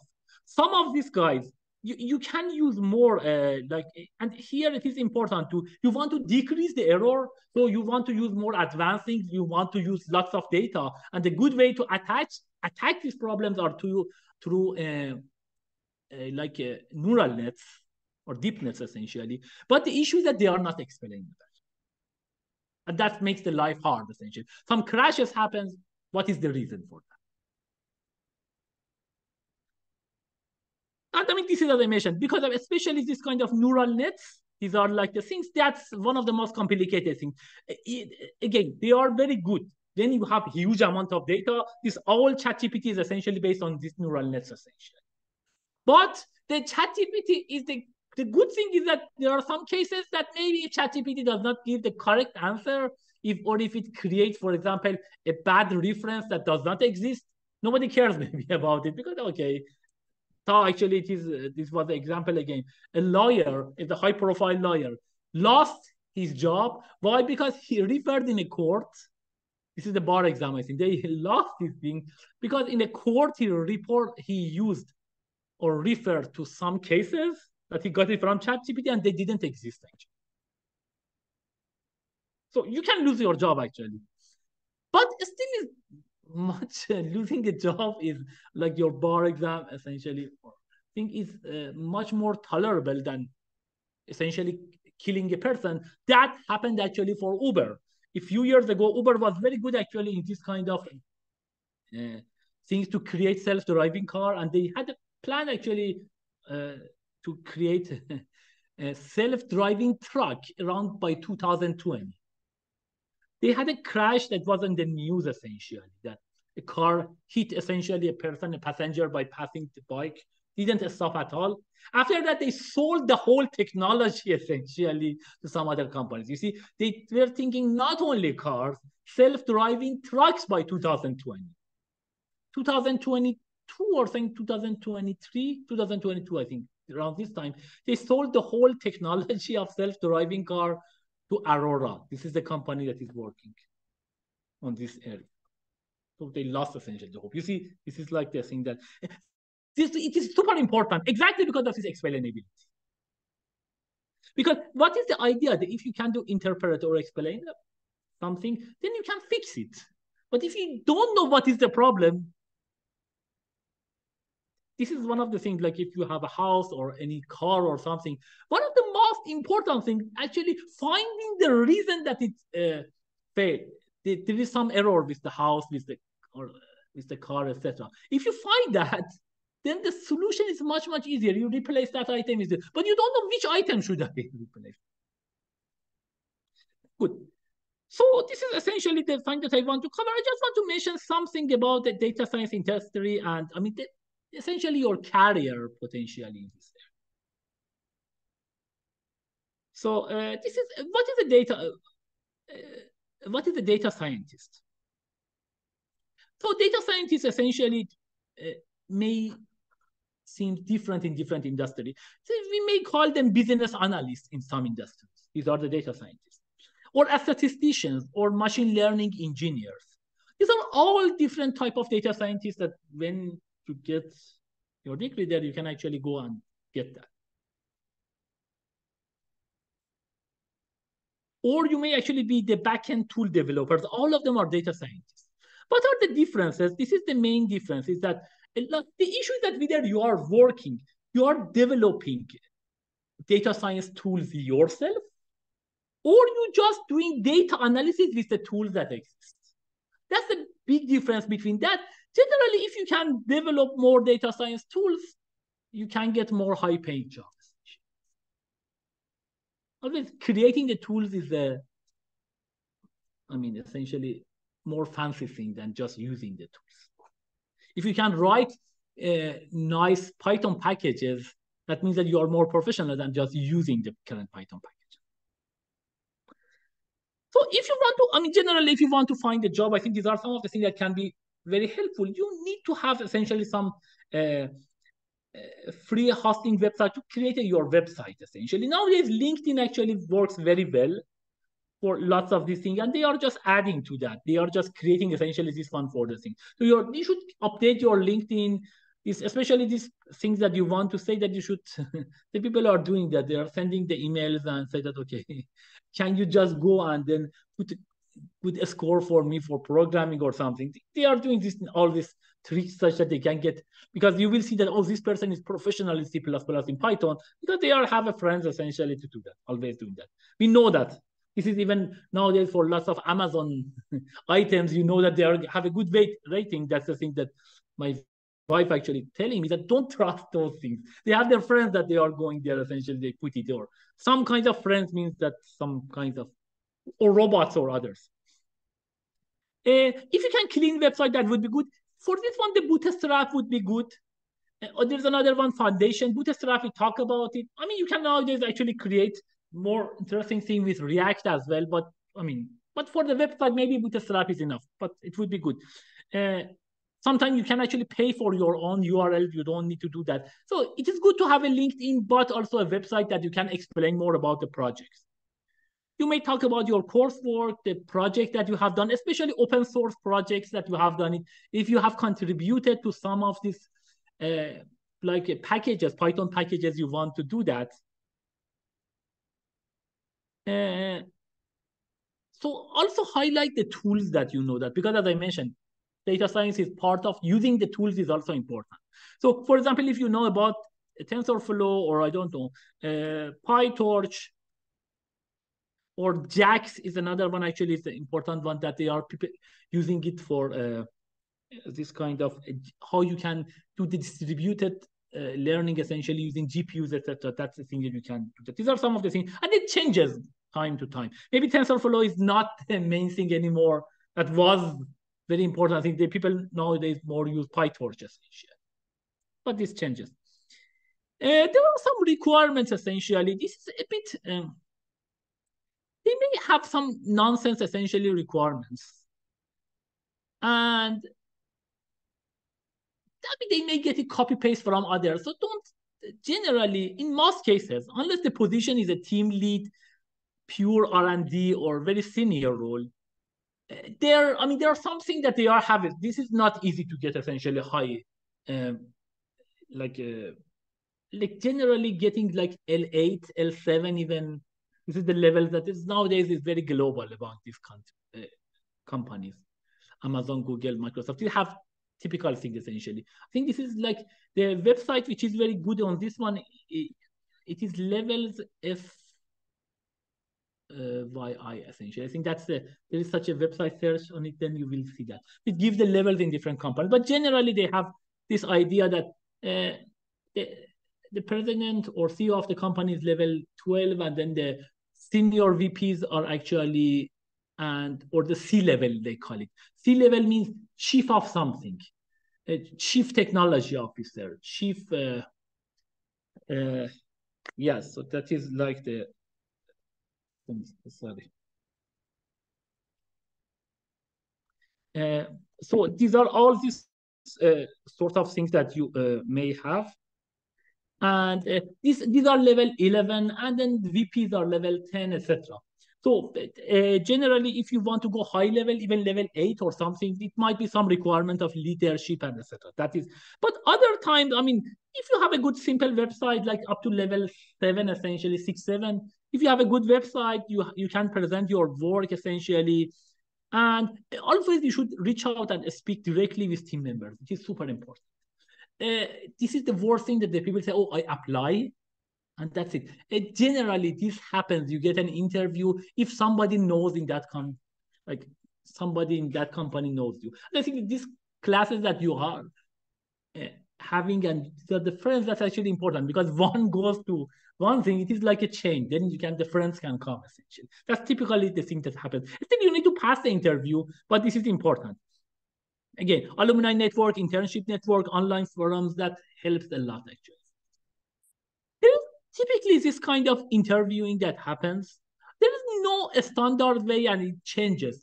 These are exactly the changes are based on the thing whether you are going more toward developing data science tools or you are using data science tools. These are quite different actually.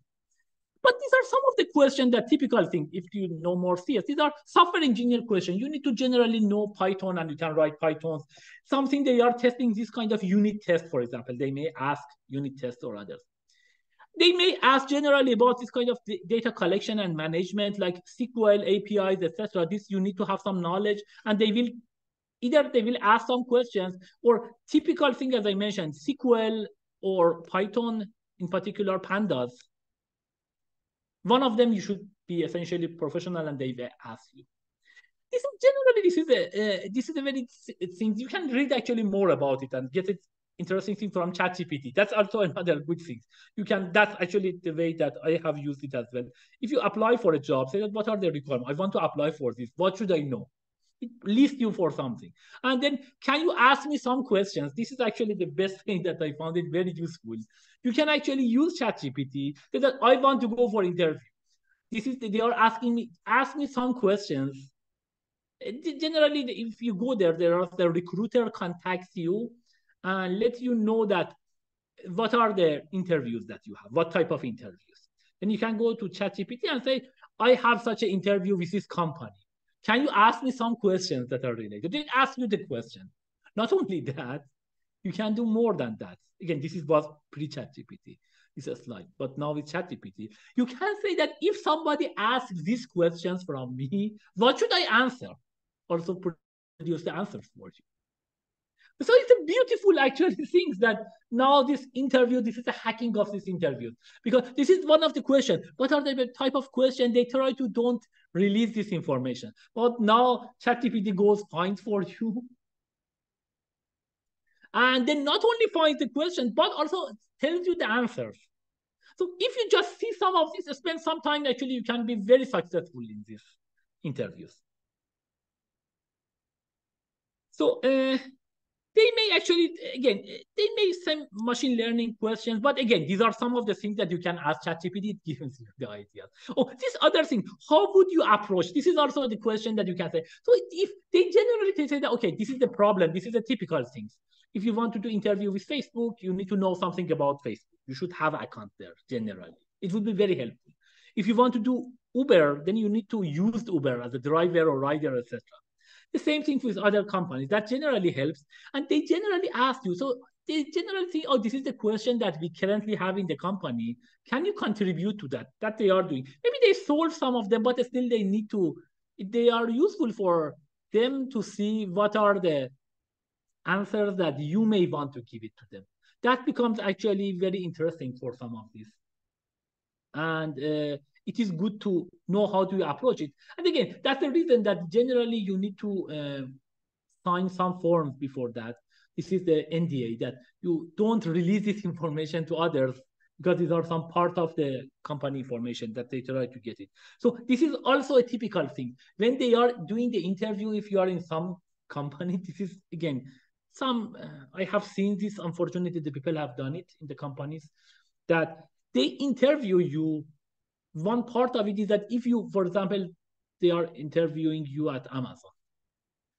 and you are currently working at Microsoft. The reason is that they want to see what happens in Microsoft. They ask questions. They said, oh, you should not tell them. But at the same time, if you don't tell them, you are losing some opportunities. Generally, the people answer that, and that's one way essential. They don't say that, oh, what do you do essentially in Microsoft, but say, how do you approach this problem? Then typically you are using your knowledge in that company to do that. But you release essentially the information. That's the way that one company gets information about the current technology of the other. And also you need to know about statistics and in particular hypothesis testing. We talk about it, for example, the exact meaning of p-value. That is interesting. Or this, generally, this Bayesian thing is very important. You need to spend time solve more problem. But again, ask ChatGPT or search the web, you can find lots of questions. Some of these companies for interviewing, they are doing some kind of take-home analysis. It's less of this, but some of them say, okay, I will give you the data, go and work for a day, give me the results. There are some, they are doing that. But less essentially, generally. They generally ask you 1 hour or 45 minutes that you need to talk with that person. Another thing that would be very helpful, they just say, this is a super important one. For example, especially, I don't know, for any program that you are doing, you should not just say if somebody solves some problem that you need to write the code for it, just go and write the code. That's the worst thing that you can do. They want that you collaborate with them, you talk more with them, you explain the way that you are thinking, because if you just write it, say, oh, this person essentially knew this, have seen this problem, doesn't tell you anything good about you. Even if you have seen a problem, it is good that you will talk with them. Maybe there are some differences actually. And then you can say the difference. Oh, this is the way that I was thinking, but your problem is different. Then I can do it this one. They love this one. And this is a very important requirement. This is called essentially co-programming. That together you want to write the program. I mean, there is no particular, if you want to graduate at school, currently there is no data science. But as I mentioned, data science is there are different things that you can do in data science. If you want to, in industry data science is very typical things. Or I think again, they are changing it. They are making it more ML because of these tools that they have it now, they can do lots of these data science jobs themselves. I was reading that actually in the next, I don't know, a few months there might be more layoffs because all of these are automated essentially, thanks to AI. So they may not need the people. But if you want to do research, always you can do research. So it is like, for example, in CS, these are the fields that are very related to data science, machine learning, of course, statistics, database and data management. That's become very important. Again, networking was a hot topic in research. It was important part of the system, all this. It became essentially less important nowadays because AI becomes hot topic. But now again became very important. Why? Because now you are talking about the network of GPUs. So before it was network of computers. Now you are talking about distributed system of GPUs instead of CPUs. And that essentially needs another thing. Another thing which is very related, incentives, game theory, and mechanism design. That's also super important. This is the game actually was, this is the course that I was teaching this semester, game theory as well. That's also very useful.